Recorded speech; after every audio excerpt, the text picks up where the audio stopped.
Desires ಅನ್ನೋದು endless. ಆಮೇಲೆ ಕೆಲವರು ಆಮೇಲೆ ಸೋಲ್ ಬಂದ್ಬಿಡುತ್ತಂತ ಮೈ ಮೇಲೆ. ಅದೇನಾದರೆ ಮೈಂಡ್ ವೀಕ್ ಇದ್ದವ್ರನ್ನ ಅಟ್ಯಾಕ್ ಮಾಡಿಬಿಡುತ್ತೆ. ಇದು ಹ್ಯೂಮನ್ ಡಿಸೈರ್ಸ್ನ ಒಂದು ಸ್ಟೋರಿ. ಇದು ಇಟ್ಸ್ ಎ ಕಂಟಿನ್ಯೂಸ್ ಸ್ಟೋರಿ. ಇದೆಲ್ಲೂ ಎಂಡು ಆಗೋದೇ ಇಲ್ಲ. ಇದು ಡಿಸೈರ್ಸು ಎಮೋಷನ್ಸ್ ಜೊತೆಗೆ ನಾಲೆಡ್ಜ್ ಕೂಡ ಟ್ರಾನ್ಸ್ಫರ್ ಆಗುತ್ತೆ. ಇನ್ನು ಬುದ್ಧಿವಂತರಾಗಿರ್ತಕ್ಕಂಥ ಕೆಲವು ಎಜುಕೇಟೆಡ್ಸ್ ಇರ್ತಾರಲ್ಲ, ಅವರಿಗೆ ಪೂರ್ವಜರು ಅದೆಲ್ಲ ಹೇಳೋದು ಇಷ್ಟ ಇಲ್ಲ. ಅವ್ರಿಗೆ ನಿನ್ನ ಸೆಲ್ಫ್ ನೀನೇ ಅದನ್ನು ಐಡೆಂಟಿಫೈ ಮಾಡ್ತೀಯ. ಅಲ್ಲಿ ಹೋದ ತಕ್ಷಣ ನೀನು ನ್ಯೂಟ್ರಲ್ ಆಗಿಬಿಡ್ತೀಯ. ಇಲ್ಲಿ ಇವ್ರಿಗೆ ಇಷ್ಟು ಜನಕ್ಕೆ ನೋವು ಕೊಟ್ಟೆ, ಇಲ್ಲಿ ಇವ್ರಿಗೆ ನೋವು ಕೊಟ್ಟೆ, ಇಲ್ಲಿ ಗೊತ್ತಾಗಲ್ಲ, ಅಲ್ಲಿ ಗೊತ್ತಾಗುತ್ತೆ ನಿಮಗೆ. ಇಲ್ಲಿ ಯಾರಿಗೆ ಏನು ನೋವು ಬೇಕಾದ್ರೆ ಕೊಡ್ಬೋದು, ಇಲ್ಲಿ ಅಲ್ಲಿ ಮಾತ್ರ ಗೊತ್ತಾಗುತ್ತೆ ನಿಮಗೆ ಯಾರ್ಯಾರು ನೋವು ಕೊಟ್ಟೆ, ಯಾರಿಗೆ ಮಾಡಿದೆ, ಏನು ಮಾಡಿದೆ ಅಂತ ಎಲ್ಲ ಗೊತ್ತಾಗುತ್ತೆ. ಗೊತ್ತಾದ್ಮೇಲೆ ಏನು ಮಾಡ್ತೀಯ ಅಂತೆ, ಅದಕ್ಕೆ ತಕ್ಕಂಗೆ ಆ ನೋವುಗಳನ್ನು ನೀನು ಎಷ್ಟು ಜನಕ್ಕೆ ಕೊಟ್ಟಿರ್ತೀಯ, ಆ ನೋವನ್ನು ವಾಪಸ್ ಅನುಭವಿಸ್ಬೇಕು. Welcome to KBR musings. Hello sir. Good morning sir. ಇವಾಗ ಇನ್ಕಾರ್ನೇಷನ್ ಬಗ್ಗೆ ತುಂಬ ಚರ್ಚೆ ನಡೀತಾ ಇದೆ. ಇನ್ಕಾರ್ನೇಷನ್ ಅಂದರೆ ಏನು? ಹಾಗೆ ನೀವು ಸೈಕಾಲಜಿ ಸ್ಟಡಿ ಮಾಡಿದ್ದೀರಾ, ಆಮೇಲೆ ತುಂಬ ಜನ ನಿಮ್ಮ ಹತ್ರ ಬಂದ್ಬಿಟ್ಟು ಇನ್ಕಾರ್ನೇಷನ್ ಬಗ್ಗೆ ಡಿಸ್ಕಸ್ ಮಾಡಿದ್ದಾರೆ. ಸೊ ಅವ್ರ ಜೊತೆಗೆ ನೀವು ಕೂಡ ಚರ್ಚೆ ಮಾಡಿದ್ದೀರಾ. ಸೈಕಾಲಜಿಕಲಿ ಈ ಒಂದು ಇನ್ಕಾರ್ನೇಷನ್ ಅನ್ನೋದ್ರ ಬಗ್ಗೆ ನೀವೇನು ಹೇಳ್ತೀರಾ? ಆ್ಯಕ್ಚುಲಿ ಇನ್ಕಾರ್ನೇಷನ್ ಬಗ್ಗೆ ಮಾತಾಡ್ಬೋದು. ಓಕೆ. ಸೈಕಾಲಜಿಕಲಿ ಇನ್ಕಾರ್ನೇಷನ್ ಅನ್ನೋದ್ರ ಬಗ್ಗೆ ಮಾತಾಡೋದಕ್ಕೇನೂ ಇಲ್ಲ. ಓಕೆ. ಸೈಕಾಲಜಿಗೂ ಇನ್ಕಾರ್ನೇಷನ್ಗೂ it is not at all connection. Okay. ಆಯಿತಾ? ಈಗ ಇನ್ಕಾರ್ನೇಷನ್ ಬಗ್ಗೆ ನಾವು ಮಾತಾಡೋದಾದರೆ, ಈಗ ಪ್ರಪಂಚದಲ್ಲಿ ಇನ್ಕಾರ್ನೇಷನನ್ನು ಅಂತಂದರೆ ಏನು ಅಂದ್ಕೊಳ್ತಾ ಇದ್ದಾರೆ ಅಂತ ಮಾತಾಡಬೇಕಾಗತ್ತೆ. ಇದನ್ನು ಮಾತಾಡೋಣ, ಯಾಕಂದರೆ ಇದೊಂಥರ ಇಂಟ್ರೆಸ್ಟಿಂಗ್ ಟಾಪಿಕ್ ಇದು. ಓಕೆ. ಇವತ್ತಿನ ಒಂದು ಕರೆಂಟ್ ಸಿಚುವೇಷನ್ನಲ್ಲಿ ಈ ಇನ್ಕಾರ್ನೇಷನು, ರೀಇನ್ಕಾರ್ನೇಷನ್ಗಳ ಬಗ್ಗೆ ವಿಪರೀತವಾದ ಡಿಸ್ಕಷನ್ ನಡೀತಾ ಇದೆ. ಸೊ ಜನಗಳು ಏನು ಅಂದ್ಕೊಳ್ತಾ ಇದ್ದಾರೆ ಅನ್ನೋದ್ರ ಬಗ್ಗೆ ಮೊದಲು ಮಾತಾಡೋಣ, ಆಮೇಲೆ ರಿಯಲ್ ಆಗಿ ಇರೋದೇನು ಸ್ಥಿತಿ ಅಂತ ಆಮೇಲೆ ಮಾತಾಡೋಣ. ಓಕೆ. ಓಕೆ. ಸೊ ಜನಗಳೆಲ್ಲ ಏನು ಅಂದ್ಕೊಂತ ಇದ್ದಾರೆ ಎಲ್ಲರೂ ಅಂತಂದರೆ, ಮನುಷ್ಯ ಹುಟ್ಟುತ್ತಾನೆ, ಆಮೇಲೆ ಸಾಯ್ತಾನೆ, ಇದು ಪಕ್ಕ ಫಿಕ್ಸ್. ಇದು ಸತ್ತ ಮೇಲೆ, ಸೊ ಈ ಹುಟ್ಟಿದಾಗ ಅಂದರೆ ಒಬ್ಬ ಮನುಷ್ಯ ಸತ್ತ ಮೇಲೆ ಮತ್ತೆ ಹುಟ್ಟಿದಾಗ ಅವನು ಈ ಓದ್ ಜನ್ಮದಲ್ಲಿ ಏನೇನಿತ್ತೋ ಅದೆಲ್ಲ ಒಂದು ಥಾಟ್ ಪ್ಯಾಟ್ರನ್ಸು ಅವೆಲ್ಲ ಏನಿದ್ವು ಅದನ್ನು ತೊಗೊಂಡು ಮತ್ತೆ ಹುಟ್ಟುತ್ತಾನೆ. ಸೊ ಅಲ್ಲಿ ಅನ್ಫುಲ್ಫಿಲ್ಡ್ ಡಿಸೈರ್ಸ್ ಇರ್ತವೆ, ಎಮೋಷನ್ಸ್ ಇರ್ತವೆ. ಸೊ ಏನೆಲ್ಲ ಇರುತ್ತಲ್ಲ, ಆ ಬ್ಯಾಗೇಜ್ ಎಲ್ಲ ತೊಗೊಂಡೆ ಮತ್ತೆ ಆ ಕ್ಯಾರಿ ಮಾಡ್ಕೊಂಡೆ ಮತ್ತೆ ಈ ಜನ್ಮನ ತಗೊಂತಾನೆ ಅನ್ನೋದು ಒಂದು ಕಲ್ಪನೆ ಇದೆ ಜನಗಳಲ್ಲಿದೆ. ಸೊ ಇವಾಗ ನಡೀತಾ ಇರೋದು ಹಂಗೆ ನಡೀತಾ ಇದೆ. ಯಾಕೆಂದರೆ ಇವತ್ತಿನ ಒಂದು ಪ್ರೆಸೆಂಟ್ ಸಿನಾರಿಯೋ ಹೆಂಗಿದೆ, ಸಿಚುವೇಶನ್ ಹೆಂಗಿದೆ ಅಂತಂದರೆ, ಈ ಇನ್ಕಾರ್ನೇಷನ್ಸ್ನ ಇಟ್ಕೊಂಡೆ ಬೇಕಾದಷ್ಟು ವರ್ಕ್ಶಾಪ್ಸ್ ನಡೀತಾ ಇದ್ದಾವೆ. ಹೌದು. ಆಮೇಲೆ ಈ ಇನ್ಕಾರ್ನೇಷನ್ ಎಫೆಕ್ಟ್ಸು, ಈ ಕಾಸ್ ಆ್ಯಂಡ್ ಎಫೆಕ್ಟ್ ಮಾತಾಡೋರು, ಇನ್ಕಾರ್ನೇಷನ್ನಲ್ಲಿ ನಿನಗೆ ಹೋದ ಜನ್ಮದಲ್ಲೇ ಆಗಿರ್ತಕ್ಕಂಥ ಕೆಲವು ತೊಂದರೆಗಳಿಂದ ಅದು ಕ್ಯಾರಿ ಫಾರ್ವರ್ಡ್ ಆಗ್ತಾ ಇದೆ, ಅದನ್ನೆಲ್ಲ ನಾನು ಸರಿಪಡಿಸ್ತೀನಿ ಅಂತ ಹೇಳ್ತಕ್ಕಂಥ ಭಾಳಷ್ಟು ವರ್ಕ್ಶಾಪ್ಸು, ಮಾಸ್ಟರ್ಸು, ಅದರಲ್ಲೆಲ್ಲ ಮಾಸ್ಟರ್ ಡಿಗ್ರಿ ಎಲ್ಲ PhD ಕೂಡ ಮುಗಿಸ್ಬಿಟ್ಟಿದ್ದಾರೆ ಅದರಲ್ಲಿ. ಕರೆಕ್ಟ್. ಆಮೇಲೆ ಜನಗಳು, ನನಗೆ ಒಂದು ಅರ್ಥ ಆಗೋದೇನು ಅಂತಂದರೆ, ಅದು ಹೆಂಗೆ ಹೋಗ್ತಾರೆ, ಅದು ಈಗ ನಾರ್ಮಲ್ ಎಲ್ಲೋ ಹಳ್ಳಿ ಹುಟ್ಟಿರ್ತಾನೆ, ಅವನಿಗೆ ಎಜುಕೇಷನ್ ಇಲ್ಲ, ಅವನೇನೋ ಕೇಳ್ತಾನೆ ಅಂದರೆ ಓಕೆ. ಬೀಯಿಂಗ್ ಎಜುಕೇಟೆಡ್ಸ್ ಆಗಿ ಸ್ವಲ್ಪ ಕಾಮನ್ ಸೆನ್ಸ್ ಇಲ್ದಂಗೆ ಅಂಥವ್ರ ಹತ್ರ ಹೋಗಿ ಆ ವರ್ಕ್ಶಾಪ್ಸ್ಗೆ ಸಾವಿರಗಳು ಲಕ್ಷಗಳು ಕೊಟ್ಟು,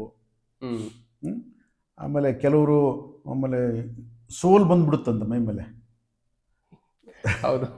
ಸೊ ಅದು ಅದೇನಂದರೆ ಮೈಂಡ್ ವೀಕ್ ಇದ್ದವ್ರನ್ನ ಅಟ್ಯಾಕ್ ಮಾಡಿಬಿಡುತ್ತಂಥದ್ದು. ಸೊ ಅದೆಲ್ಲ ಬಂದ್ಬಿಡುತ್ತಂತೆ. ಆಮೇಲೆ ಆ ಸೋಲ್ಸ್ನ ಹೆಂಗೆ ಬಿಡಿಸೋದು, ಈ ಥರ ವರ್ಕ್ಶಾಪ್ಸ್ ಭಾಳಷ್ಟು ಜನ ಹೋಗ್ತಾ ಇದ್ದಾರೆ ಇವಾಗೆಲ್ಲ. ಎಲ್ಲರೂ ಅಂದ್ಕೊಳ್ಳತಕ್ಕಂಥ ಒಂದು ರೀಇನ್ಕಾರ್ನೇಷನ್ ಏನಪ್ಪ, ಒಂಥರ ಇದು ಎಂಟರ್ಟೈನ್ಮೆಂಟ್ ಆಗಿರುತ್ತೆ. ಇದು ಒಂದು ಸಿನಿಮಾ ಎಂಟರ್ಟೈನ್ಮೆಂಟ್ ಹೆಂಗಿರುತ್ತೆ ಹಂಗಿರುತ್ತೆ. ಏನು ಹೇಳ್ತಾರೆ ಅಂತಂದರೆ, ಒಬ್ಬ ಮನುಷ್ಯ ಏನು ಈ ಒಂದು ಬರ್ತಲ್ಲಿ ಅವನು ಏನೆಲ್ಲ ಅನ್ಫುಲ್ಫಿಲ್ಡ್ ಅಂದರೆ ಏನು ಬೇಕಾದ್ರೆ ಡಿಸೈರ್ಸ್ ಕ್ರಿಯೇಟ್ ಆಗ್ತವೆ. ಅದು ಮಾಮೂಲಿ. ಅದು ಯಾಕಂದರೆ ಪ್ರತಿಯೊಬ್ಬ ಮನುಷ್ಯನಿಗೂ ಡಿಸೈರ್ಸ್ ಇದ್ದೇ ಇರ್ತವೆ. ನನಗೆ ಇದು ಬೇಕಂದ್ಕೊಳ್ತಾನೆ, ಇದು ಬೇಕಂದ್ಕೊಳ್ತಾನೆ. ಕೆಲವೊಂದು ಫುಲ್ಫಿಲ್ ಆಗ್ತವೆ, ಕೆಲವೊಂದು ಫುಲ್ಫಿಲ್ ಆಗೋದಿಲ್ಲ ಲೈಫಲ್ಲಿ. ಅವನು ಎಷ್ಟೇ ಕಷ್ಟಪಟ್ಟರು ಕೂಡ ಅಚೀವ್ ಆಗಲ್ಲ ಕೆಲವೊಂದು. ಸೊ ಇದಕ್ಕೆಲ್ಲ ಒಂದು ಸ್ಪಿರಿಚುವಲ್ ಬೇಸ್ಡ್ ಎಜುಕೇಷನ್ ಇದ್ದಂಥವ್ರಿಗೆ ಮಾತ್ರ ಯಾವ ಡಿಸೈರ್ಸು ಯಾವ ಫುಲ್ಫಿಲ್ ಮಾಡ್ಕೋಬೇಕು, ಯಾವ ಮಾಡ್ಕೊಳ್ಳೋ ಅವಶ್ಯಕತೆ ಇಲ್ಲ, ಯಾವ ಬೇಕು ಅನ್ನೋದಿರುತ್ತೆ. ಬಟ್ ಅದು ಇಲ್ಲ ಆದ ಕಾರಣ ಎಲ್ಲವೂ ಬೇಕು ಅನಿಸುತ್ತೆ. ಮನಸ್ಸು ಒಂಥರ ಕೋತಿ ಇದ್ದಂಗೆ, ಏನು ಕೇಳಿದ್ರೂ ಬೇಕು ಅನಿಸುತ್ತೆ. ನನಗೆ ಇದು ಕೊಡು, ಅದು ಕೊಡು, ಅದು ಕೊಡು. ಬೇಕಾದ್ರೆ ನೀನು ಒಂದು ಕೋತಿ ಹತ್ರ ಒಂದು ಬುಟ್ಟಿ ತುಂಬ ಹಣ್ಣುಗಳಿಡು, ಎಲ್ಲ ಹಣ್ಣುಗಳನ್ನು ಕಚ್ಚಿ ಬಿಸಾಕ್ಬಿಡುತ್ತೆ. ಅದು ಯಾವುದನ್ನು ಸಂಪೂರ್ಣವಾಗಿ ತಿನ್ನೋದಿಲ್ಲ. ಹೌದು. ಒಂದು ಮರ ಹತ್ತಿದರೆ ಒಂದು ಕೋತಿ ಸುಮ್ಮನೆ ವೇಸ್ಟ್ ಮಾಡುತ್ತೆ. ಅದು ಇದು ಒಂದು ಬಾಯಲ್ಲಿರುತ್ತೆ, ಒಂದು ತಿಂತಾ ಇರ್ತದೆ, ಇನ್ನೊಂದು ಕಿತ್ಕೊಂಡ್ಬಿಡುತ್ತೆ. ಸೇಮ್ ನಮ್ಮ ಹ್ಯೂಮನ್ ಮೈಂಡ್ ಕೂಡ ಅದೇನೆ, ಡಿಸೈರ್ಸ್ ಕೂಡ ಇದೇ ಥರ ಇರುತ್ತೆ. ಯಾವುದೇ ಒಂದು ಡಿಸೈರ್ನ ಅದು ನಮ್ಮ ಕೈ ಬರೋವರಿಗೆ ಮಾತ್ರ ಅದ್ರ ಬಗ್ಗೆ ತುಂಬ ಆಸಕ್ತಿ ಇರುತ್ತೆ. ಆ ಡಿಸೈರ್ ನಮ್ಮ ಕೈ ಸೇರ್ತದಂಗೆ ಅದ್ರ ಬಗ್ಗೆ ಆಸಕ್ತಿ ಕಳ್ಕೊಂಡ್ಬಿಡ್ತೀವಿ. ಇನ್ನೊಂದು ಡಿಸೈರ್ ಬೇಕು ಅಂತ ಅನ್ಸುತ್ತೆ. ಈಗ ಫಾರ್ ಎಕ್ಸಾಂಪಲ್, ನಿಮಗೆ ಹೊಸ ಒಂದು ಬೈಕ್ ಬೇಕು ಅಂತ ಅಂದ್ಕೊಳ್ಳಿ. ಹೌದು. ನೀವು ರೋಡಲ್ಲಿ ಹೋಗ್ತಿರ್ಬೇಕಾದ್ರೆ, ಎಲ್ಲಿ ಪಾರ್ಕ್ ಮಾಡಿರ್ಬೇಕಾದ್ರೆ, ಯಾವುದೇ ಮಾಲ್ಗೆ ಹೋಗ್ತಿರ್ಬೇಕಾದ್ರೆ ನಿಮ್ಗೆ ಅದೇ ಬೈಕ್ ಕಣ್ಣಿಗೆ ಕಾಣ್ತಾ ಇರ್ತದೆ. ಯಾರಾದರೂ ನೀವು ನಿಮ್ಮ ಒಂದು ಡಿಸೈರ್ಡ್ ಬೈಕ್ನ ಯಾರಾದರೂ ಓಡಿಸ್ತಾ ಇದ್ರಲ್ಲ, ನಿಮಗೆ ಆ ಬೈಕ್ಗಳು ಜಾಸ್ತಿ ಕಾಣ್ತಾ ಇರ್ತವೆ, ಅದೇ ಕಾಣ್ತಾ ಇರ್ತವೆ. ಸೊ ಅದು ಬೇಕು ಬೇಕು ಬೇಕು ಅನಿಸ್ಬಿಡುತ್ತೆ. ಒನ್ಸ್ ಆ ಬೈಕ್ ನಿಮ್ಮ ಹತ್ರ ಬಂತು ಅಂದ ತಕ್ಷಣ ಆ ಬೈಕ್ ಬಗ್ಗೆ ನಿಮ್ಮೊಂದು ಆಸಕ್ತಿ ಕಳ್ಕೊಂಡ್ಬಿಡ್ತೀರಿ. 1-2 ದಿನ ಇರುತ್ತೆ, ಆಸಕ್ತಿ ಹೋಗ್ಬಿಡುತ್ತೆ, ಮತ್ತು ಇನ್ನೊಂದು ಬೇಕು ಅಂತ ಬಂದ್ಬಿಡುತ್ತೆ. ಸೊ ಇದು ಹ್ಯೂಮನ್ ಡಿಸೈರ್ಸ್ನ ಒಂದು ಸ್ಟೋರಿ. ಇದು ಇಟ್ಸ್ ಎ ಕಂಟಿನ್ಯೂಸ್ ಸ್ಟೋರಿ. ಇದು ಎಲ್ಲೂ ಎಂಡು ಆಗೋದೇ ಇಲ್ಲ ಇದು. ಹೌದು. ಕೊನೆಗೆ ನೀನು ಹಾಸಿಗೆ ಮೇಲೆ ಇನ್ನೊಂದು ಅರ್ಧ ಗಂಟೆಯಲ್ಲಿ ಸಾಯ್ತಾನೆ ಅನ್ನೋ ಒಂದು ಒಬ್ಬರ ಹತ್ರ ಹೋಗ್ಬಿಟ್ಟು ಕೇಳಿ ಅವ್ರಿಗೂ ಡಿಸೈರ್ಸ್ ಇರ್ತವೆ. ಏನೋ ನನ್ನ ಮೊಮ್ಮಗನ ಮದುವೆ ಮಾಡ್ಬೇಕಂತಾಗಿತ್ತೋನೋ, ಇಲ್ಲ ಮನೆ ಕಂಪ್ಲೀಟ್ ಆಗಿದ್ರೆ ನಾನು ಮನೆ ನೋಡ್ತಾ ಇದ್ನಂತನೋ, ಏನೇನೋ ಮಾತಾಡ್ತಾನೆ. ಡಿಸೈರ್ಸ್ ಅನ್ನೋದು ಎಂಡ್ಲೆಸ್. ಸೊ ಒಂದು ನಮ್ಮ ಆಲೋಚನೆ ಹೆಂಗಿದೆ ಒಂದು ಇನ್ಕಾರ್ನೇಷನ್ಸ್ ಬಗ್ಗೆ ಅಂತಂದರೆ, ಸೊ ಇವೆಲ್ಲವನ್ನು ಕೂಡ ನಾವು ಒಂದು ಅನ್ಫುಲ್ಫಿಲ್ಡ್ ಡಿಸೈರ್ಸ್ನೆಲ್ಲ ಇಟ್ಟುಕೊಂಡು ನಾವು ಈ ಬಾಡಿ ವೆಕೆಟ್ ಮಾಡಿದಾಗ ಮತ್ತೆ ರೀಬರ್ತ್ ತೊಗೊತೀವಿ. ಯಾಕೆ ಅಂತಂದರೆ ಆ ಅನ್ಫುಲ್ಫಿಲ್ಡ್ ಡಿಸೈರ್ಸ್ ಎಲ್ಲ ಇರ್ತವೆ. ಆದ ಕಾರಣ ಅದನ್ನು ಮತ್ತೆ ನಾವು ಫುಲ್ಫಿಲ್ ಮಾಡಿಕೊಡೋದಕ್ಕೋಸ್ಕರ ಇನ್ನೊಂದು ಬರ್ತು ತೊಗೊತೀವಿ ಅಂತ ಒಂದಿದೆ. ಅಟ್ ದ ಸೇಮ್ ಟೈಮ್ ಆ ಡಿಸೈರ್ಸ್ ಅಂತಂದ್ರೆ ಏನಂತ, ಆಕಾಂಕ್ಷೆಗಳು, ಕೋರಿಕೆಗಳು, ಬಯಕೆ, ಕೋರಿಕೆ, ಆಕಾಂಕ್ಷೆ ಏನಾದ್ರು ಅಂದ್ಕೊಳ್ಳಿ, ಅವುಗಳ ಜೊತೆಗೆ ಈ ಎಮೋಷನ್ಸ್ ಕೂಡ ಕ್ಯಾರಿ ಆಗುತ್ತೆ ಅಂತ. ಎಮೋಷನ್ಸು ಕೂಡ ಅದ್ರ ಜೊತೆಗೆ ಮಿಕ್ಸ್ ಆಗಿರುತ್ತೆ. ಯಾಕಂದರೆ ಡಿಸೈರ್ಸ್ಗೆ ಎಮೋಷನ್ಸ್ ಇದ್ರೇ ಫುಲ್ಫಿಲ್ ಮಾಡ್ಕೊಳ್ಳೋಕೆ ಸಾಧ್ಯ. ಎಮೋಷನ್ಲೆಸ್ ಡಿಸೈರ್ಸ್ ಇರಲ್ಲ ಎಲ್ಲೂ ಕೂಡ. ನೀವು ಬೇಕಾದ್ರೆ ನೋಡ್ಕೊಳ್ಳಿ, ನೀವು ಒಂದು ವಾಚ್ ತೊಗೊಂಡ್ರಿ ಅಂತ ಅಂದ್ಕೊಳ್ಳಿ, ವಾಚ್ ತೊಗೋಬೇಕು ಅಂತ ಅಂದ್ಕೊಂಡ್ರೆ ವಾಚ್ ಮೇಲೆ ಎಮೋಷನ್ ಬೆಳೆಸ್ಕೊಂತೀರ ಫಸ್ಟ್. ನೀವು ನನಗೆ ಅದು ಬೇಕು ಅನ್ನೋ ಎಮೋಷನ್ಸ್ ಬಂದಾಗ ವಾಚ್ ಬರುತ್ತೆ. ಸೊ ಯಾವುದೇ ಒಂದು ಡಿಸೈರ್ಸ್ಗೆ ಎಮೋಷನ್ನು ಅಂಟಿಕೊಂಡೇ ಇರುತ್ತೆ. ಆ ರೀತಿಯಾಗಿ ಆ ಡಿಸೈರ್ ಜೊತೆಗೆ ಎಮೋಷನ್ ಕೂಡ ಕ್ಯಾರಿ ಆಗುತ್ತೆ ಅಂತ ಎಲ್ಲರೂ ಅಂದ್ಕೊಳ್ಳೋದು. ಸೊ ಆ ಡಿಸೈರ್ನ ಫುಲ್ಫಿಲ್ ಮಾಡ್ಕೊಳ್ಳೋದಕ್ಕೋಸ್ಕರ ಮತ್ತೆ ಈ ಜನ್ಮ ತೊಗೊತೀವಿ ನಾವು. ಆಮೇಲೆ ಇನ್ನೊಂದೇನಿದೆ ಅಂತಂದರೆ, ಡಿಸೈರ್ಸು ಎಮೋಷನ್ಸ್ ಜೊತೆಗೆ ನಾಲೆಡ್ಜ್ ಕೂಡ ಟ್ರಾನ್ಸ್ಫರ್ ಆಗುತ್ತೆ ಅನ್ನೋದು ಕೂಡ ಇದೆ. ಅಂದರೆ ನೀನು ಹಿಂದಿನ ಜನ್ಮದಲ್ಲಿ ಏನು ಕಲ್ತ್ಕೊಂಡಿರ್ತೀಯ ನಾಲೆಡ್ಜು, ಅದು ಕ್ಯಾರಿ ಫಾರ್ವರ್ಡ್ ಆಗುತ್ತೆ. ಅಂದರೆ ಅಪ್ಗ್ರೇಡ್ ಆಗ್ತಾ ಹೋಗ್ತೀನಿ ನಾನು. ಫಾರ್ ಎಕ್ಸಾಂಪಲ್, ಹಿಂದಿನ ಜನ್ಮದಲ್ಲಿ ಏನೊಂದು 10th ವರೆಗೆ ಇತ್ತು ನಾಲೆಡ್ಜ್ ಅಂತ ಅಂದ್ಕೊಳ್ಳಿ, SLC ವರೆಗೆ ಇತ್ತು ಅಂತ ಅಂದ್ಕೊಳ್ಳಿ. ಈಗ ಮತ್ತೆ ಇಲ್ಲಿ ಬಂದು PUC ಜಾಯ್ನ್ ಆಗ್ತೀಯ. ಸೊ PUC ಕಂಪ್ಲೀಟ್ ಆಗಿ ಮತ್ತೆ ಡಿಗ್ರಿ ಮಾಡ್ಬೋದು, ಒಂದೊಂದು ಸಾರಿ ಮಾಸ್ಟರ್ ಡಿಗ್ರಿ ಮಾಡ್ಬೋದು, ಒಂದೊಂದು ಸಾರಿ PhD ಮಾಡ್ಬೋದು ಒಂದೇ ಜನ್ಮದಲ್ಲಿ. ಸೊ ಆ ಥರ ಒಂದು ಕಾನ್ಸೆಪ್ಷನ್ ಮನಸ್ಸಲ್ಲಿದೆ. ಸೊ ಅದನ್ನು ನಾವು ಇನ್ಕಾರ್ನೇಷನ್ಸ್ ಎಫೆಕ್ಟ್ ಅಂತ ಕರಿತೀವಿ. ಅಂದರೆ ಪ್ರತಿಯೊಬ್ಬ ಮನುಷ್ಯನಿಗೂ ಕೂಡ ಇನ್ಕಾರ್ನೇಷನ್ಸ್ ಇರುತ್ತೆ ಅನ್ನೋದು ಇವತ್ತಿನ ಈ ಒಂದು ಎಜುಕೇಟೆಡ್ ಸಮಾಜದಲ್ಲಿ ಅದು ಬಲಪಡ್ತಾ ಇದೆ. ಅದಕ್ಕೆ ಏನು ಕಾರಣ ಇರ್ಬೋದು? ಅಂದರೆ ಕಾರಣ ಅಂದರೆ ಇವತ್ತಿನ ದಿವಸ ಎಲ್ಲರೂ ರೀಇನ್ಕಾರ್ನೇಷನ್ ಬಗ್ಗೆ ಹೆಚ್ಚಾಗಿ ಆಲೋಚನೆ ಮಾಡ್ತಾ ಇದ್ದಾರೆ. ಅದು ರೀಇನ್ಕಾರ್ನೇಷನ್ ಏನು ಅನ್ನೋದು ನಿಜವಾಗ್ಲೂ ಯಾರಿಗೂ ಗೊತ್ತಾಗ್ತಾ ಇಲ್ಲ. ಸೊ ಅದ್ರ ಬಗ್ಗೆ ನೀವೇನು ಹೇಳ್ತೀರಾ? ಅಲ್ಲ, ಏನು ಅನ್ನೋದಕ್ಕಿಂತ ಯಾಕೆ ಎಲ್ಲರೂ ರೀಇನ್ಕಾರ್ನೇಷನ್ ಬಗ್ಗೆ ಆಲೋಚನೆ ಮಾಡ್ತಾ ಇದ್ದಾರೆ ಅಂತಂದರೆ, ಯಾರಿಗೂ ಶ್ರಮ ಪಡೋದು ಇಷ್ಟ ಇಲ್ಲ. ಶ್ರಮ ಬೇಕಾಗಿಲ್ಲ, ಈಸಿಯಾಗಿ ಬಂದ್ಬಿಡ್ಬೇಕು ನನಗೆ. ಈಗ ಯಾವುದೇ ಒಂದು ಮನುಷ್ಯನಿಗೆ ಒಂದು ಸೈಕಲಾಜಿಕಲ್ ಡಿಸಾರ್ಡರ್ಸ್ ಆಗಿರ್ಬೋದು, ಒಂದು ಫಿಸಿಕಲ್ ಡಿಸಾರ್ಡರ್ಸ್ ಆಗಿರ್ಬೋದು, ಏನೋ ಇರ್ತವೆ. ಯಾಕೆಂದರೆ ಈ ನೇಚರ್ ಎಫೆಕ್ಟ್ ನಮಗೆ ಮಾಡೇ ಮಾಡುತ್ತೆ, ಅದನ್ನು ಅನುಭವಿಸ್ಲೇಬೇಕು. ಸೊ ಒಂದು ಸೋಷಿಯಲ್ ಎಫೆಕ್ಟ್ಸ್ ಇರುತ್ತೆ, ನೇಚರ್ ಎಫೆಕ್ಟ್ ಇರುತ್ತೆ, ಇವೆಲ್ಲದರಿಂದ ನಮಗೆ ಈ ಒಂದು ಡಿಸೀಸಸ್ ಬರ್ತವೆ. ಮೆಂಟಲ್ ಡಿಸಾರ್ಡರ್ಸ್, ಮೆಂಟಲ್ ಡಿಸೀಸಸ್ ಬರ್ತವೆ,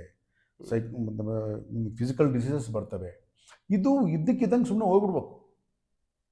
ಅದನ್ನು ರೂಟ್ ಕಾಸ್ ತಿಳ್ಕೊಳ್ಳೋದಾಗಲಿ, ಯಾಕೆ ಬಂತು ಅಂತಾಗಲಿ, ಏನು ಚೇಂಜ್ ಮಾಡ್ಕೋಬೇಕು ಅಂತಾಗಲಿ ಏನೂ ಬೇಕಾಗಿಲ್ಲ. ಓಕೆ. ಸೊ ಅದಕ್ಕೆ ನಾನು ಇತ್ತೀಚಿನ ಸುಮಾರು ಒಂದು 5-6 ವರ್ಷ ಮೇಲಾಯಿತು. ನಾನು ಮೊದಲು ಸ್ವಲ್ಪ ಯಾರಾದರೂ ಬಂದರೆ ಮಾತಾಡ್ಸೋದು, ಅವ್ರನ್ನ ಏನಾದರೂ ಕೇಳೋದು, ಸ್ವಲ್ಪ ಸೈಕಲಾಜಿಕಲ್ ಆಗಿ ಏನಾದರೂ ಸ್ವಲ್ಪ ಹೆಲ್ಪ್ ಆಗ್ಬೋದೇನೋ ಅಂತ ನೋಡ್ತಾ ಇದ್ದೆ. ಜನಗಳಿಗೆ ಯಾವತ್ತೂ ಕೂಡ ಅವ್ರದ್ದು ವಾಶ್ ಅಂದರೆ ನಾನು ಎಲ್ಲ ಕಂಪ್ಲೀಟ್ ವಾಶ್ ಮಾಡ್ಕೋಬೇಕು, ನಾನು ಫ್ರೆಶ್ ಆಗಬೇಕು ಅಂತಿಲ್ಲ. ಓಕೆ. ಅವರಿಗೆ ಜಸ್ಟ್ ಒಂದು ಎಂಟರ್ಟೈನ್ಮೆಂಟ್ ಶೇಕ್ಗೆ ಬರ್ತಾರೆ. ಬಂದ್ಬಿಟ್ಟು ನಾವೇನು ಮಾಡಬೇಕಂದ್ರೆ ಅವ್ರಿಗೆ ಖುಷಿ ಕೊಡೋಂಥ ಒಂದು ಆನ್ಸರ್ ಹೇಳಿ ಕಳಿಸ್ಬೇಕು. ಆಲ್ರೆಡಿ ಅವರು ಒಂದು ಆನ್ಸರ್ನ ರೆಡಿ ಇಟ್ಕೊಂಡೇ ಬಂದಿರ್ತಾರೆ, ಹಿಂಗೆ ಕೊಡ್ಬೇಕು ಆನ್ಸರು ಅಂತ. ಅವರಿಗೆ ಅನುಕೂಲವಾಗಂಥ ಆನ್ಸರ್ ಕೊಟ್ಟರೆ ಮಾತ್ರ ನಾವು ಕರೆಕ್ಟ್ ಆಗ್ತೀವಿ. ಇಲ್ಲಾಂದ್ರೆ ನಾನು ಒಂದು 2-3 ಸಲ ಹೋಗಿದ್ದೆ, ಏನು ಉಪಯೋಗ ಇಲ್ಲ ಅವರು ಅಂತಾರೆ. ಅಂದರೆ ಅವರಲ್ಲಿ ತಮ್ಮ ನಿಜವಾದ ಮುಖನ ಅಲ್ಲಿ ತೋರಿಸೋದಕ್ಕೆ ಇಷ್ಟ ಇಲ್ಲ ಅಂತ ಹೇಳಿ. ಅದು ಬೇಕಾಗಿಲ್ಲ ಯಾರಿಗೂ ಕೂಡ, ಯಾರಿಗೂ ಬೇಕಾಗಿಲ್ಲ. ಅದನ್ನು ಹಂಗೆ ಕ್ಯಾರಿ ಮಾಡ್ತಾನೆ ಇರ್ತಾರೆ ಲೈಫ್ ಲಾಂಗ್. ಕ್ಲೀನ್ ಮಾಡ್ಕೊಳ್ಳೋಂಥ ಯಾರಿಗೂ ಅಷ್ಟು ಬೇಕಾಗಿಲ್ಲ. ಆದ ಕಾರಣ ಇಂಥವರೆಲ್ಲ ಒಂದು ಹುಚ್ಚರೆಲ್ಲ ಸೇರಿ ಈ ಇನ್ಕಾರ್ನೇಷನ್ನು, ರೀಇನ್ಕಾರ್ನೇಷನು ಈ ಒಂದು ಇದಕ್ಕೆ ಬಲಿ ಆಗ್ತಾರೆ. ಯಾಕಂದರೆ ಇವರು ಟೈಮ್ ಇರುತ್ತೆ, ದುಡ್ಡು ಇರುತ್ತೆ. ಯಾರು ಇನ್ಕಾರ್ನೇಷನ್ ರೀಇನ್ಕಾರ್ನೇಷನ್ ಅಂತ ಹೋಗ್ತಾ ಇದ್ದಾರೆ ಅಂದರೆ ಅವ್ರಿಗೆಲ್ಲ ದುಡ್ಡು ಟೈಮ್ ಎರಡೂ ಇರುತ್ತೆ. ಹೌದಾ? ಆದ ಕಾರಣ ಅವ್ರು ಹೋಗ್ತಾರೆ, ಅದನ್ನು ಬಲಿ ಆಗ್ತಾರೆ, ದುಡ್ಡು ಕೊಡ್ತಾರೆ, ಏನೆಲ್ಲ ಮಾಡ್ತಾರೆ. ಹಾಗಾದರೆ ನಿಜವಾಗ್ಲೂ ರೀಇನ್ಕಾರ್ನೇಷನ್ ಅಂದರೆ ಏನು? ನಿಜವಾಗ್ಲೂ ಅನ್ನೋದನ್ನ ನಮ್ಮ ತಾವಲ್ಲಿ ಮಾತಾಡೋಣ. ರೀಇನ್ಕಾರ್ನೇಷನ್ ಅಂದರೆ ಇವತ್ತು ಮಾತಾಡಿದ್ವಿ. ಓಕೆ. ಒಂದು ಮತ್ತೆ ಹುಡ್ತಾನೆ ಅನ್ನೋ ಒಂದು ನಂಬಿಕೆ. ಅದರಲ್ಲೂ ಕೂಡ ಈ ಒಂದು ಧರ್ಮ, ಸನಾತನ ಧರ್ಮದಲ್ಲಿ ರೀಇನ್ಕಾರ್ನೇಷನ್ ಬಗ್ಗೆ ಒಂದು ತುಂಬ ನಂಬಿಕೆ ಇದೆ, ಮನುಷ್ಯ ಹುಡ್ತಾನೆ ಅಂತ. ಬಟ್ ಅದು ಯಾವ ರೀತಿ ಅಂದರೆ ಅದು ಬರೀ ಕೇವಲ ಫಿಸಿಕಲ್ಗೆ ತೊಗೊಂಡ್ಬಿಟ್ಟಿದ್ದಾರೆ. ಅದನ್ನು ಕೇವಲ ಫಿಸಿಕಲ್ ಬಾಡಿಗೆ ಅದನ್ನು ಸೀಮಿತವಾಗಿ ಇಟ್ಕೊಂಡಿದ್ದಾರೆ. ಒಂದು ಭಗವದ್ಗೀತೆ ಮಾತಾಡೋದಾಗಿರ್ಬೋದು, ಇವೆಲ್ಲ ತೊಗೊತಾರೆ. ಕೆಲವು ಕೊಟೇಶನ್ಸ್ ಎಲ್ಲ ತಮಗೆ ಹೆಂಗೆ ಬೇಕೋ ಅನುಕೂಲಕ್ಕೆ ಕೊಟೇಶನ್ಸ್ ತೊಗೊತಾರೆ. ಭಗವದ್ಗೀತೆ ತೊಗೊತಾರೆ, ಗರುಡ ಪುರಾಣ ತೊಗೊತಾರೆ, ಎಲ್ಲೆಲ್ಲಿ ಏನೇನು ಹೇಳಿದ್ರು, ವಿಷ್ಣು ಪುರಾಣ ತೊಗೊತಾರೆ, ಅದು ತೊಗೊತಾರೆ. ಎಲ್ಲ ತೊಗೊಂಡು ತಮಗೆ ಅನುಕೂಲ ಆಗೋಂಥ ಸ್ಟೇಟ್ಮೆಂಟ್ಸ್ನ ಅದನ್ನು ತಗೊಂಡು ಸೊ ಇದಕ್ಕೆ ಇಟ್ಕೊಂಡಿರ್ತಾರೆ. ಅಂದರೆ ಓನ್ಲಿ ನಮ್ಮ ಒಂದು ಫಿಸಿಕಲ್ ಬಾಡಿಗೆ, ಫಿಸಿಕಲ್ ನೀಡ್ಸ್ಗೆ, ಈ ಪ್ರಪಂಚಕ್ಕೆ ಮಾತ್ರ ಸೀಮಿತ ಅಂತಂದೇಳಿ ಅಂದ್ಕೊಂಡು ಇನ್ಕಾರ್ನೇಷನ್ನ ಅದನ್ನು ಇಟ್ಕೊಂಡು ಜನ್ಮ ಅಂತ ಕರೀತಾರೆ. ಸೊ ಹಿಂದಿನ ಜನ್ಮ, ಮುಂದಿನ ಜನ್ಮ, ಈ ಜನ್ಮ, ಈ ರೀತಿ ಇಷ್ಟೇ 3 ಜನ್ಮ ಮಾತಾಡೋದು ನಾವು. ಹಿಂದಿನ ಜನ್ಮ ಮಾತಾಡ್ತೀವಿ, ಇವಾಗಿನ ಜನ್ಮ ಮಾತಾಡ್ತೀವಿ, ಮುಂದಿನ ಜನ್ಮ ಮಾತಾಡ್ತೀವಿ. ಅಂದರೆ ಇವತ್ತಿಂದೆಲ್ಲ ಬೇಸ್ ಇಟ್ಕೊಂಡು ಮತ್ತೆ ಮುಂದಿನ ಜನ್ಮ ಹೆಂಗಾಗ್ಬೋದು ಅಂತ ಮಾತಾಡ್ತೀವಿ. ಈ 3 ಜನ್ಮದ ಬಗ್ಗೆ ಮಾತಾಡ್ತೀವಿ. ಹಾಗೆ ಇಲ್ಲಿ ಇನ್ಕಾರ್ನೇಷನ್ ಅಂತ ಹೇಳಿ ಬಂದಾಗ ಎಷ್ಟೋ ಜನ ಇವತ್ತಿನ ದಿವಸ ಕಷ್ಟಪಡ್ತಾ ಇದ್ದಾರೆ, ಸಫರ್ ಮಾಡ್ತಾ ಇದ್ದಾರೆ. ಆ ರೀಇನ್ಕಾರ್ನೇಷನ್ನಿಗೂ ಅಥವಾ ಈ ಒಂದು ಸಫರಿಂಗಿಗೂ ಎರಡಕ್ಕೂ ಏನಾದರೂ ಸಂಬಂಧ ಇದೆನಾ? ಆ್ಯಕ್ಚುಲಿ ಸಫರಿಂಗ್ ಅಂತಂದರೆ ಮನುಷ್ಯ ಸಫರಿಂಗ್ ಆಗ್ತಕ್ಕಂಥದ್ದು ಸೈಕಲಾಜಿಕಲ್ ಸಫರಿಂಗ್ಸ್ ಇದೆ, ಫಿಸಿಕಲ್ ಸಫರಿಂಗ್ಸ್ ಇದೆ. ಓಕೆ. ಫಿಸಿಕಲ್ ಸಫರಿಂಗ್ ಅನ್ನೋದು ಇಟ್ ಇಸ್ ಎ ಕಾಮನ್. ಈಗ ನೋವು ಆಗುತ್ತೆ, ಫಿಸಿಕಲ್ಗೆ ನೋವು ಆಗುತ್ತೆ. ಓಕೆ. ಸೊ ಸೈಕಲಾಜಿಕಲ್ ಆಗಿ ಸಫರ್ ಆಗುತ್ತೆ. ಯಾವುದೇ ಒಂದು ದೇಹಕ್ಕೆ ಒಂದು ಗಾಯ ಆಗುತ್ತೆ ಅಂತ ಅಂದ್ಕೊಳ್ಳಿ, ಏನಾದರೂ ಹೊಡ್ಕೊಳ್ತು, ಇನ್ನೊಂದು ಆಯಿತು ಅಂತ ಅಂದ್ಕೊಳ್ಳಿ, ನೋವಾಗುತ್ತೆ. ಅದು ಸ್ವಲ್ಪ ಹೊತ್ತಿಗೆ ಆ ನೋವು ಹೋಗುತ್ತೆ. ಅದು ನನಗೆ ಯಾಕಾಯಿತು, ಈ ಟೈಮ್ನಲ್ಲೇ ಯಾಕಾಯಿತು. ಇವಾಗ ಫಾರ್ ಎಕ್ಸಾಂಪಲ್ ಎಲ್ಲೋ ಒಂದು ಕಡೆ ಒಂದು ಫಂಕ್ಷನ್ಗೆ ಹೋಗಿರ್ತೀರ ನೀವು. ಓಕೆ. ಫಂಕ್ಷನ್ಗೆ ಹೋದ ತಕ್ಷಣ ಅಲ್ಲಿ ಹೋಗಿ ಎಲ್ಲೋ ಒಂದು ಕಡೆ ಎಡು ಬೀಳ್ತೀರ ನೀವು. ಓಕೆ. ಏನು ಕಾಲಿಗೆ ಏನಾದರೂ ಚುಚ್ಕೊಳ್ಳುತ್ತೆ ಅಥವಾ ರಕ್ತ ಬರುತ್ತೆ, ಏನಾಗುತ್ತೆ, ನೋವಾಗುತ್ತೆ. ಅದನ್ನು ಎಲ್ಲರೂ ಬಂದು ನೋಡ್ತಾರೆ. ಹೌದು. ಸೊ ಅದು ಕಾಲಿಂದು ಸ್ವಲ್ಪ ಹೊತ್ತಿಗೆ ಒಂದು ಅರ್ಧ ಗಂಟೆಗೋ 1 ಗಂಟೆಗೋ ಕಾಲಿಂದು ನೋವು ಕಡಿಮೆ ಆಗುತ್ತೆ. ಆಮೇಲೆ ಸ್ವಲ್ಪ ಏನಾದರೂ ಮೆಡಿಸಿನ್ ಹಾಕ್ಬೋದು, ಇನ್ನೊಂದು ಏನಾದ್ರು ಮಾಡ್ಬೋದು, ಸರಿ ಆಗುತ್ತೆ, 1 ದಿನ 2 ದಿನ ಇರ್ಬೋದು. ಬಟ್ ನಿನಗೆ ಅಲ್ಲಿ ಒಂಥರ ಅವಮಾನದಂಗೆ ಆಗ್ಬಿಡುತ್ತೆ. ಬಿದ್ದೆ, ಎಲ್ಲರ ಎದುರಿಗೆ ಬಿದ್ದುಬಿಟ್ಟೆ ನಾನು. ನನಗೆ ಯಾಕೆ ಆಗ್ಬೇಕು ಆ ಟೈಮಲ್ಲಿ? ಅವ್ನು ನಕ್ಕ, ಇವನು ನಂದ. ಸೊ ಇದು ಸೈಕಲಾಜಿಕಲ್ ಸಫರಿಂಗ್. ಅದು ಓಕೆ. ಸೈಕಲಾಜಿಕಲ್ ಸಫರಿಂಗು ಯಾವತ್ತೂ ಕೂಡ ಭಾಳ ಲಾಂಗ್ ರನ್ ಕ್ಯಾರಿ ಆಗುತ್ತೆ. ಅದು ಈ ಫಿಸಿಕಲ್ ಸಫರಿಂಗ್ ಅನ್ನೋದು ಏನೋ 1 ದಿನ ಇರ್ಬೋದು, 2 ದಿನ ಇರ್ಬೋದು, ಅಥವಾ 3 ದಿನಕ್ಕೆ ಹೊರಟೋಗುತ್ತೆ. ಓಕೆ. ಸೊ ನಮ್ಮ ಎಲ್ಲ ಸೈಕಲಾಜಿಕಲ್ ಸಫರಿಂಗ್ಸ್ಗೆ ನಾವು ಜನ್ಮದ ಮೇಲೆ ನಾವು ಆರೋಪ ಮಾಡ್ತೀವಿ.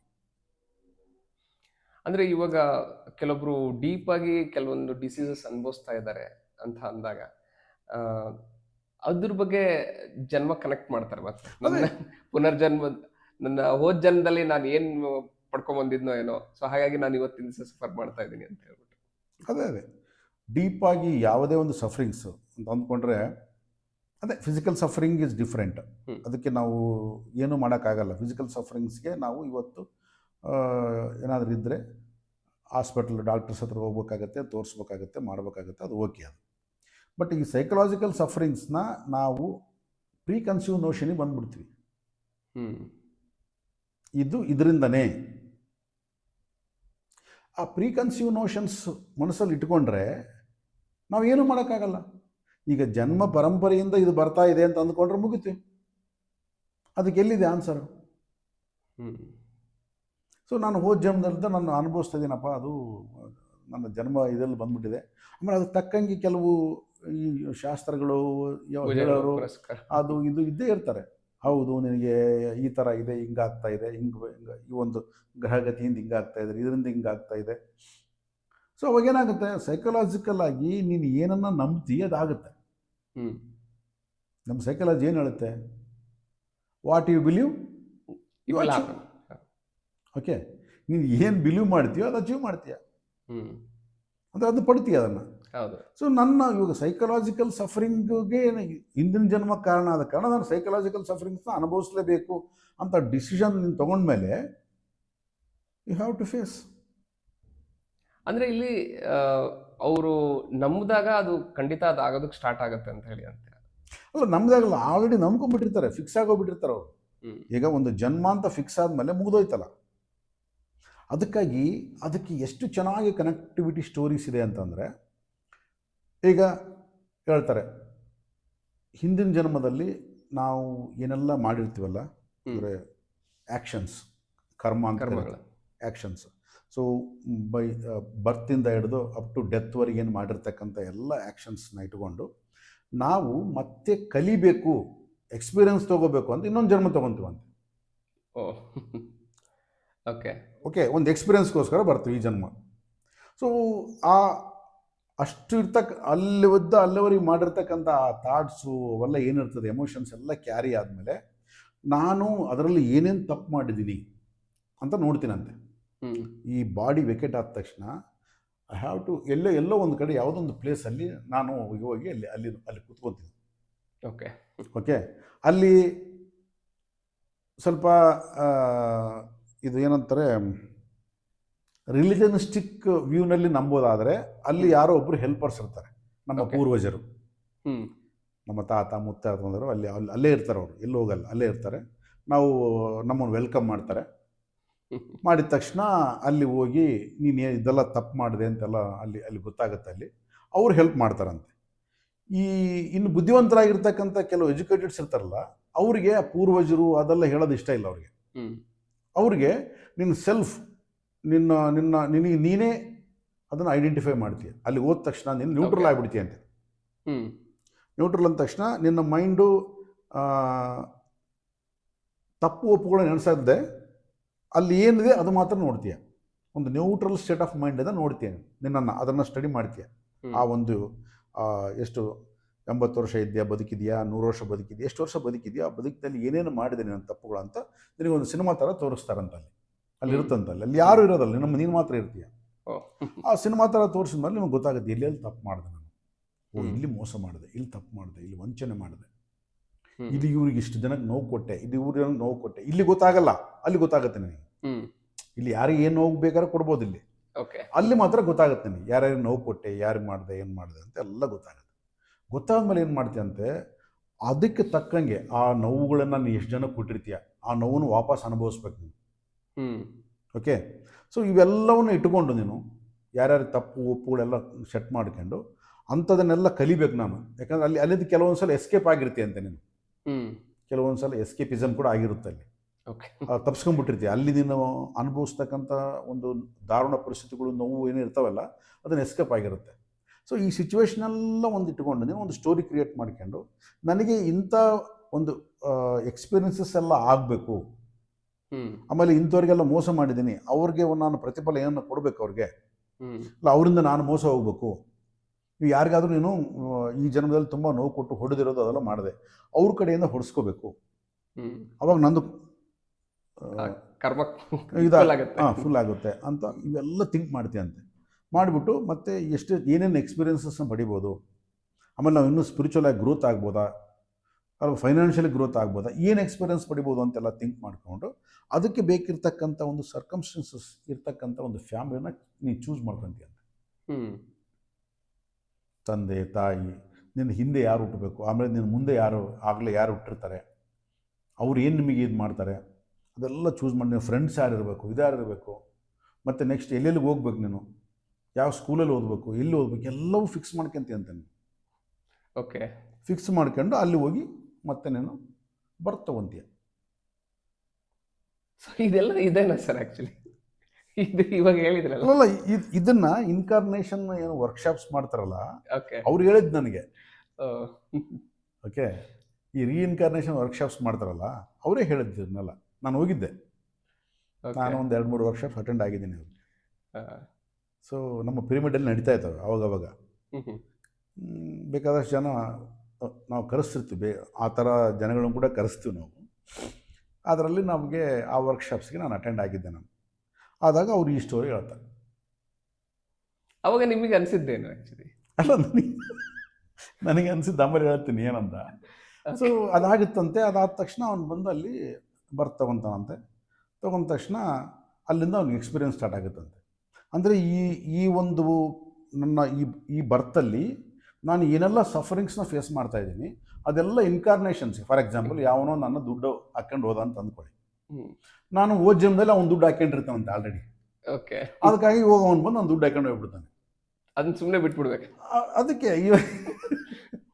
ಸೊ ಇದು ಕೂಡ ಒಂದು ಟೈಪ್ ಆಫ್ ಒಂದು ಎಸ್ಕೇಪಿಸಮ್ ಇದ್ದಂಗೆ ಅಂತ ಅಂದ್ಕೋಬೇಕು. ಅಂದ್ರೆ ಒಂದು ಎಸ್ಕೇಪ್ ಆಗೋದಕ್ಕೆ ಲೈಫಲ್ಲಿ ಬೇಕು ಯಾವುದಾದ್ರು ಒಂದು. ಸೊ ಆ ಥರ ಆವಾಗ ಮತ್ತೆ ವರ್ಕ್ಶಾಪಲ್ಲಿ ಏನು ಮಾಡ್ತೀರಪ್ಪ ಇವೆಲ್ಲ ಅಂದರೆ, ಈ ಸಫರಿಂಗ್ಸಿಂದ ಹೊರಗೆ ಬರ್ಬೇಕಂದ್ರೆ ಏನು ಮಾಡ್ಬೇಕಂತ ಹೇಳ್ತಾರಂತೆ. ಏನು ಮಾಡ್ತಾರಂತೆ, ಆ ವರ್ಕ್ಶಾಪಲ್ಲಿ ನಮ್ಮನ್ನು ಮತ್ತೆ ವಾಪಸ್ ಕರ್ಕೊಂಡು ಹೋಗ್ತಾರಂತೆ. ಹೆಂಗೆ?